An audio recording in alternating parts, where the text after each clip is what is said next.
Welcome to image news. Somasila జలాశయంలో నిబంధనలకు విరుద్ధంగా జరుగుతున్న అలవి వలల వేటను నిషేధించాలని సోమశిల జలాశయం చైర్మన్ కేశవ చౌదరికి వినతిపత్రం సమర్పించిన స్థానిక మత్స్యకారులు. నెల్లూరు జిల్లా అనంతసాగర్ మండలం సోమశిల జలాశయంలో నిషేధ అలివి వల వేట నిర్విరామంగా కొనసాగుతూ ఉండడంతో స్థానిక మత్స్యకారుల ఉపాధి అవకాశాలు అడుగంటిన నేపథ్యంలో నిషేధ అలవి వలల వేటను నిషేధించాలని మామూలు వలల వేటపై జీవనం కొనసాగిస్తున్న సోమశిల జలాశయ మత్స్యకారులు వినతిపత్రం సమర్పించారు.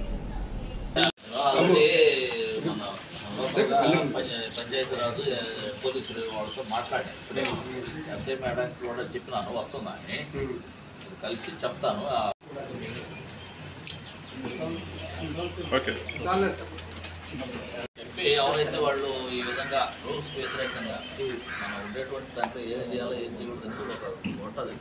దానికి వ్యతిరేకంగా ఎవరైనా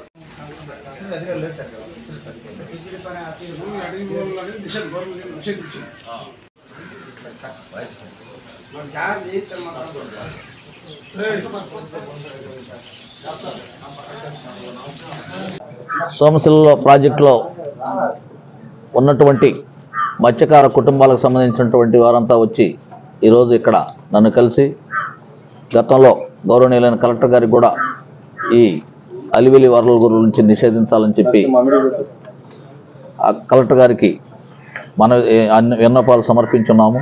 అదేవిధంగా మీరు కూడా దాని మీద దృష్టి సారించి చర్యలు తీసుకోవాలని చెప్పి నా దగ్గర రావడం జరిగింది.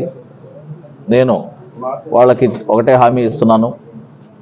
గౌరవనీయులైనటువంటి మన మంత్రివర్యులు శ్రీ ఆనం రామనారాయణ రెడ్డి గారి దృష్టికి మరియు అదేవిధంగా అధికారుల దృష్టికి తీసుకెళ్ళి ఎంబటే ఈ చట్ట వ్యతిరేకంగా నిషేధిత వలలు ఉపయోగిస్తూ ఇక్కడ మత్స్యకార కుటుంబాలకు నష్టం చేకూరుస్తున్నటువంటి చర్యలు చేపడుతున్నటువంటి వారిపైన కఠినంగా వ్యవహరించాలని చెప్పి కోరుతాను. అదేవిధంగా మంత్రి గారితో కూడా మాట్లాడి వెంటనే దీని మీద చర్యలు తీసుకోవడం జరుగుతుందని చెప్పి తెలియజేస్తున్నాను.